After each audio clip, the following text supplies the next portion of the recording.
Hi, this is Sarit Switzer, and welcome to the It Is Taught podcast, a podcast devoted to the teachings of Rabbi Shneur Zalman of Liadi as recorded in his most famous work, the Tanya. My hope for this show is to make these teachings accessible and relatable to the average person, regardless of prior Jewish education or affiliation. The episodes follow the prescribed daily study portions and are meant to serve as practical lessons in how to live your life as your true self and develop an authentic and powerful relationship with your Creator. I have personally experienced the effects the study of this work has had on me, and I'm excited to share what I can of this knowledge with you. So please join me on this journey of learning, self-growth, and connection with your source.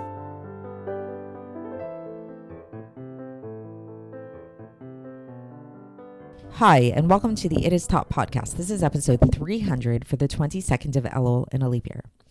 Episode 300. I cannot believe it. It is so exciting. Thank you so much to everybody who's been with me on this journey so far. And I'm excited to continue learning together with you guys. I'm getting so much out of these podcasts, out of doing these podcasts. I hope you guys are as well. And by way of introduction to today's episode, I'd like to tell you guys about when I first started learning Iggeres back in the day, many years ago. And to me, there were many fascinating things about Iggeres, obviously, but the thing that really stood out to me the most, the thing that really compelled me to want to learn more and intrigued me and was like a very big revelation to me was this emphasis on the physical world, was this emphasis on physicality, and how, while yes, there's this extreme acknowledgement of spirituality and of things that we can't see, things that are beyond our grasp, the souls, the angels, all of that stuff. At the end of the day, it always came back to the physical. And it always was all about how the physical is actually higher than the spiritual, and how there's something about the physical that is really just a lot more profound and a lot more purposeful, and ultimately is where God manifests in an essential way that he does not manifest in any of the more spiritual higher worlds.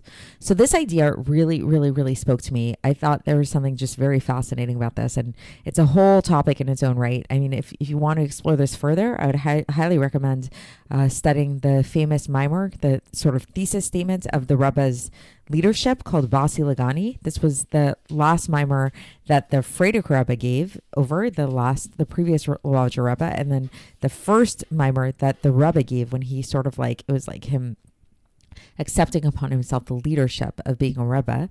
And it's just all about this idea about how the really physicality is where it's at. It's the physical world that is really the ultimate purpose of all of creation and what that's all about. So there's so much there. It's very, very cool.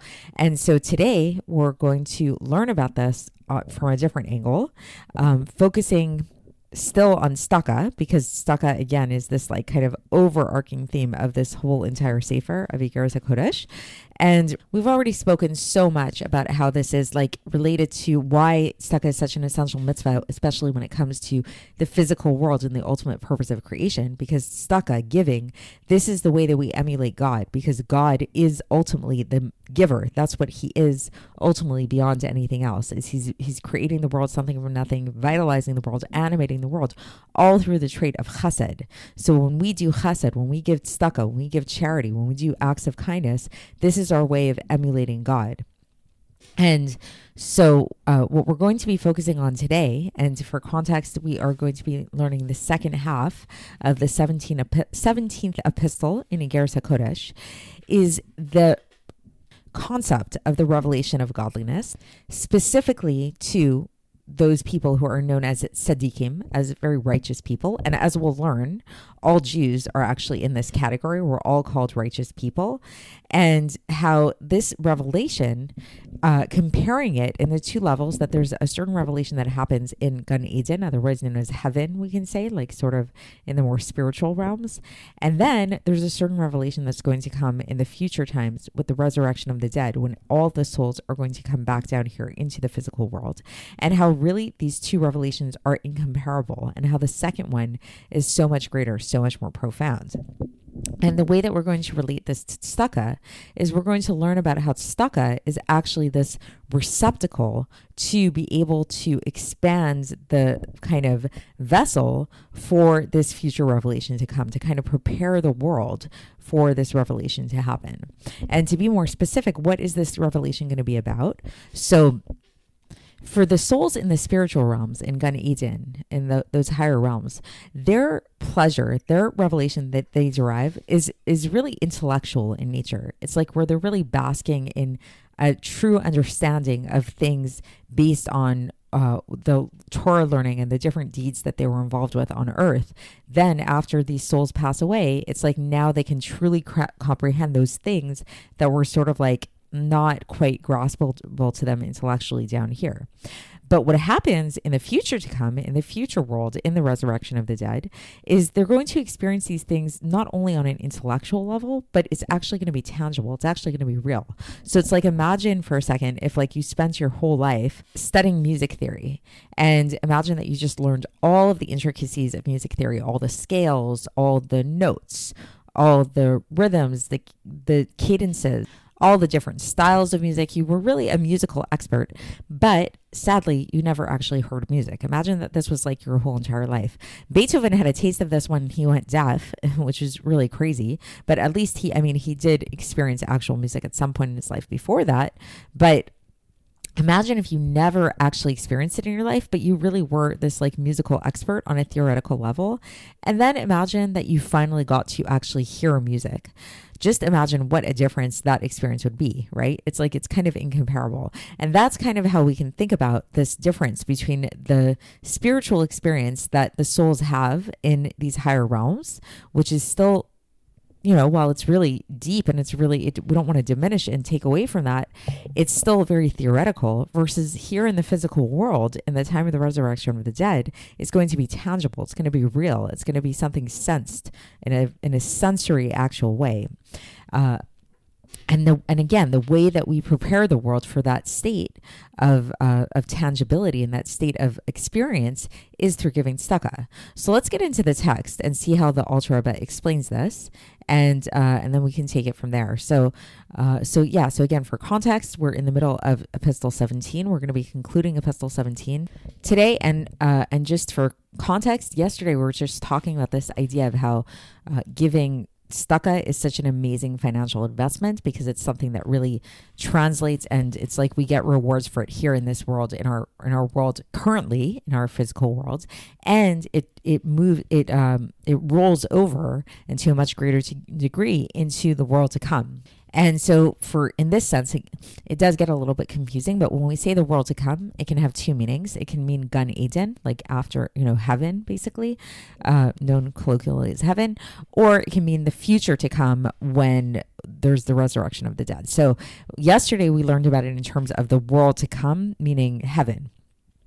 So there's sort of three categories to keep in mind here. There's our world as we know it right now, here, our physical existence right now, me and you talking right now. Then there's the world of the souls, which is where people go after they pass away. And then there's the future world to come, which is back down here in this physical world with the resurrection of the dead. So going back to this whole discussion. So when we were talking about this world to come in the Gan Eden sense, and the place that the souls go after they pass away, the Alter Rebbe begins, and he says that the way that this world to come is described by the sages is it's described as that they have that the souls there have a crown over their head, and they enjoy the presence of the Shekhinah. That's the way that it's described. So this is in Masachet Brachot in page 17a, that the way that giving this illustration of these souls is they're sitting around, they have crowns on their head, and they're enjoying the Shekhinah, the presence of the Shekhinah. So we're going to examine this a little bit. So why a crown? Like what does that mean? What are these crowns that they're wearing? So a crown is something that surrounds and encircles, right? And in Hebrew, the word crown comes from the word koteret, which koteret is a capital which crowns a column. So if you know there's like Greek columns and then they have a capital on top, that's called a koteret, which is related to the word keter, which is a crown. So it's like, again, this idea of surrounding. It's surrounding it. So why is it surrounding it? What's that about? So the sphere of keter, There's a lot to talk about with the sphere of Keter, but one way of understanding the sphere of Keter is the sphere of Keter is the very, very, very highest sphere. We've talked about Chochmah being the highest one. Keter is even higher than that. So not to confuse you guys too much, but when we've had that outline of the spheros, the 10 spheros, and it might be helpful for you guys to like keep that on hand as we're learning this kind of stuff. We've often described the spheros as starting with Chochmah. We started with the Chochmah, Bina, Das. Those are the 3 intellectual spheros. Then we have the emotive attributes, the emotive spheros, and those are Chesed, Gvura, Tiferet, Netzach, Hod, Yesod, and Malchus, right? So that's how the spheros are often explained in that way. But sometimes there's another map that's given of the spheros where Das is missing, actually, and instead of Das, we have Keter.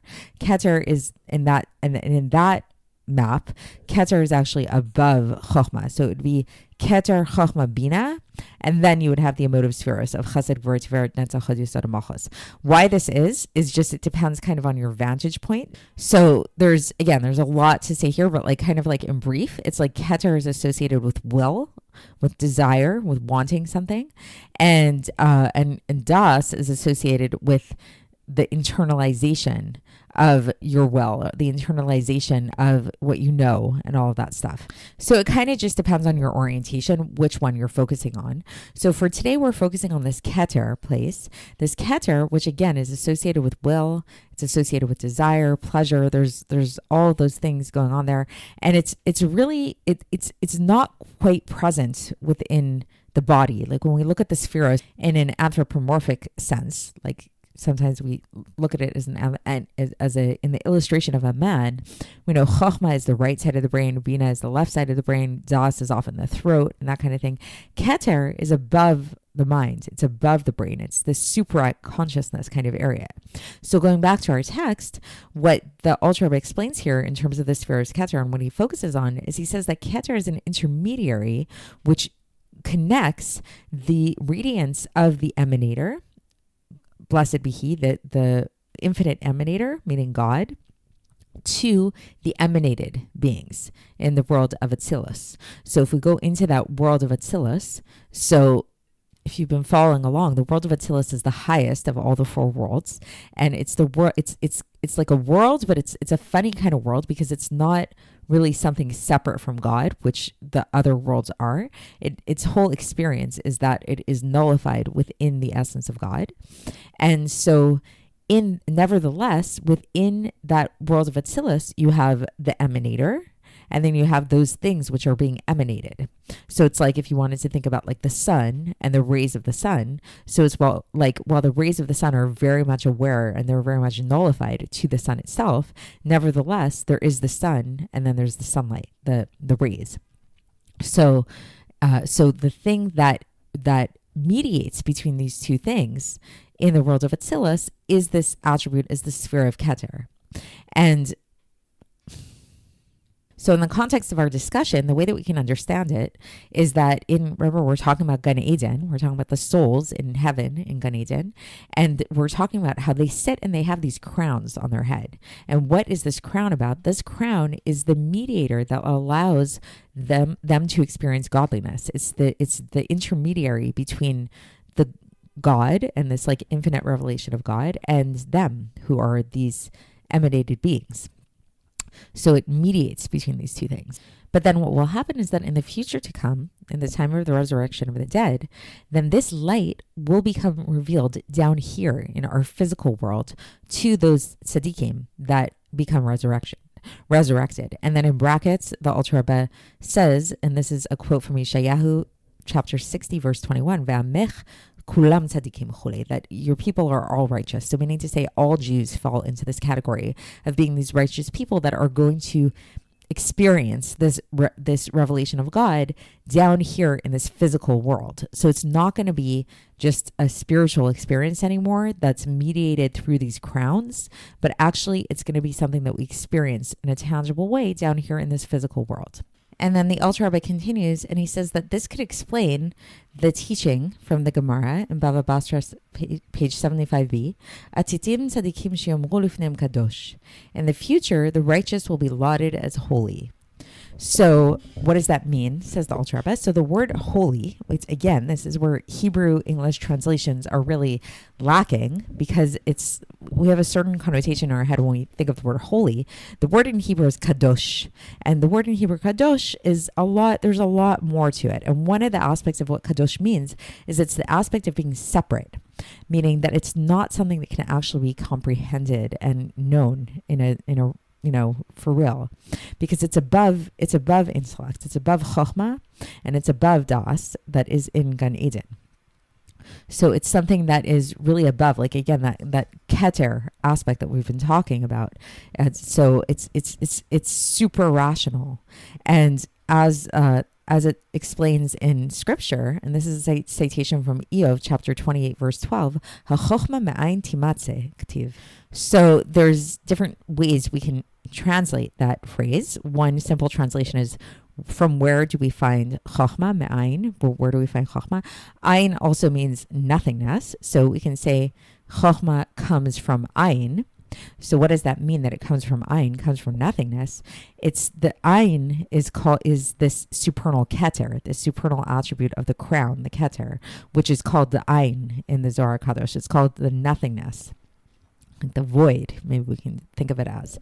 So meaning to say that it's like, because once we get into, like, kind of to explain this logically, once we start even in the realm of chokhmah, even though we've described chokhmah as like this intuitive state, this initial spark of intellect that's not super tangible and we can't really elucidate it or that kind of thing, it's still something. It's still a thing that's like in the mind, right? But what's above that is the keter. Keter is something that is beyond any kind of tangibility at all, at least on an intellectual level. It's super rational. It's not something that we can really be grasped intellectually, which is why, again, when we picture this image of these souls in Gan Eden, where the Gan Eden is all about intellectual pleasure and intellectual awareness and radiance and all that stuff, they have to wear these crowns, because the crowns is like sort of like the mediator. Again, it's that vessel that's needed in order for them to experience this radiance, which is above intellect. But when will this radiance really be revealed in a way that isn't in need of this like mediation, really? That's going to be specifically, and perhaps kind of like surprisingly, when the souls come down here and become vested within the bodies in a pure and clear body in the time of the resurrection of the dead. And the Alter Rebbe explains this by bringing up the teaching from Sefer Yetzirah, a very famous Kabbalistic book, Ki na'utz tchilatan b'sofan. Their beginning is wedged in the end, specifically. So meaning to say that, and also there's another teaching, of very famous teaching in Judaism, Sof ma'aseh b'machshava tchila chulei. The final deed was in the first thought. So meaning that there's this idea of the final deed being like there's the beginning and the end are wedged together. So we start with the physical world, right? We all start here out in the physical world, and then we pass away eventually in Gan Eden, and then we come back here to the physical world. So the beginning and the end are connected. But, says the Alter Rebbe, we can't get to this level until first we're in Gan Eden, until first a person is in Gan Eden. So first they have to pass through. It's like you can't skip steps. First, you need that intellectual level. You need that level of understanding things on a supernal chokhmah level, each person according to their level. And then we see that there's a teaching from the Gemara in Masechet Ketubot, page 111b, Tal Torah mechayehu, that the dew of Torah revives him. So this Torah that they're learning in Gan Eden is actually going to vivify them, and is actually going to give them this ability to be able to be resurrected in the future. And then there's a citation here that the Alter Rebbe brings from Mishlei, chapter 6, verse 22, Vakitzota hi tesichecha chulei. When you awaken, the Torah will cause you to speak. And this is sufficient for the understanding, says the Alter Rebbe. So the basic idea is that this learning Torah is like, we shouldn't minimize it. Like when we say like, okay, they're just learning it, but they're not really grasping it in the full sense because they need these crowns or whatever. It's just an intellectual thing. It's like, again, going back to the music theory example, it's like, what's the good of music theory if you can't actually hear the music? No, the music theory, the more you learn about music, the more you know about the intricacies of music, the more you're going to appreciate that music when you eventually hear it, right? It's going to kind of give you that vessel for the music. And now the Alter Rebbe goes into this new idea, which is related, that this is the whole idea of L'chava mitzvatcha me'od. Going back to something we learned earlier, that your commandment is very wide. And we said, why commandment in the singular? Why this word wide? What's that about? So we said that this is a reference specifically to the mitzvah of tzedakah, because tzedakah is a vessel and like in a very wide area that vests within it the radiance of God. As we say in the Rosh Hashanah prayers, which is coming up pretty soon, levushot tzedakah, his garment is tzedakah. So meaning to say that there's something about tzedakah that creates this radiance and kind of like this vehicle, this vessel to be able to contain God's radiance. And in the future to come, in the time of the resurrection of the dead, this radiance will shine without any limit or any end. With chesed chinam, it's called, with gratuitous kindness, through this arousal from below, this asarsa del tata, which is called the derech Hashem, the path of God, right? Which we spoke about before. It's the path of God because we're emulating God. And this is why, not only does it say rechava mitzvatcha, your mitzvah is wide, but it says rechava mitzvatcha me'od, very wide, because it's without any end, without any limit.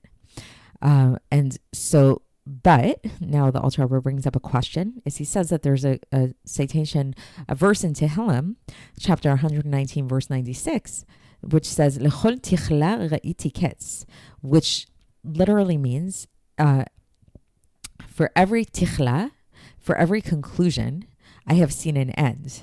So what does this mean? That this seems to imply that there's always an end to something. But we talked about this idea of infinitude, of there being no ends to this revelation. So the Alter Rebbe explains, he says this word tichla, it means, it's related to the term kalut nefesh, the expiration of the soul that happens in Gan Eden. And for this, it does have a limit because it goes through a lot of contractions, as we explained above. So this tichla, this expiration of the soul, like there's, when people pass away, there's a true expiration. There's a nullification of the soul. And for this, there is a limit because then it's like they get to Gan Eden. And as we described, there's a limit there to their intellectual knowledge, to their experience in Gan Eden. And this is the meaning, says the Alter Rebbe, of this whole idea of for every tichla. So this tichla is related to Gan Eden specifically. And it's because within Gan Eden, there's many different levels. There's a higher level, a lower level, each one according to their ability, according to their level on earth. So it's like the more Torah and more mitzvahs a person's involved with down here on earth, that's going to dictate the level of where they're at in Gan Eden and what they're going to experience. And the Alter Rebbe says that this is the explanation of this teaching that's found at the end of Masachet Brachos, where it says that Talmidei Chachamim en lehem menucha chulei. There's no rest for the Torah scholars, not in this world and not in the next, because they're always going from level to level to level in their Torah knowledge. And there's no end to this until in the resurrection of the dead. That's when they're going to have rest. That's when rest is going to happen. And that teaching comes from the end of the Masachet of Tamid in the Gemara. So the basic idea, so that's the end of the section. So the basic idea to take away from here, I know there's a lot, is that basically, ultimately the physical world is where it's at. The physical world, again, we can think of it with the mashal, lahavdil, of listening to music versus just learning about music theory. The physical world in the times of the resurrection from the dead, that's going to be when we're actually going to hear the music. That's when we're going to experience the music. For the souls in Gan Eden right now, they're just learning music theory. And we shouldn't say just, because it is a big deal.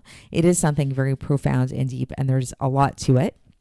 But it's not truly experiential in the sense of the sensing and listening and hearing the music. And just like, again, in music theory, there's different, you can get more complex, less complex, all those things. There's different levels within that world of Gan Eden in terms of how much or how little people are comprehending. And in terms of the true revelation, they're getting it in a mediated way through those crowns on their head, through the keter.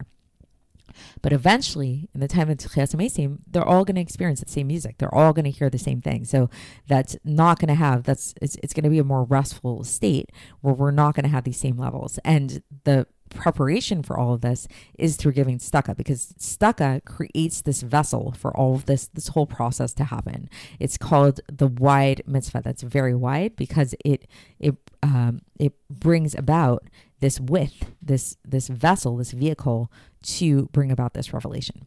So that's it for today. And tomorrow we're going to be getting a new epistle, Epistle 18. Stay tuned and I will speak to you then.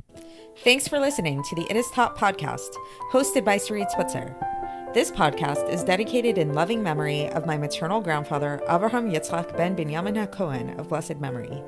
Music by Shoshana. If you enjoyed this episode and would like to support the show, please share it with others and subscribe on YouTube, Apple iTunes, Spotify, or wherever you listen to podcasts. And make sure to leave us a 5-star review.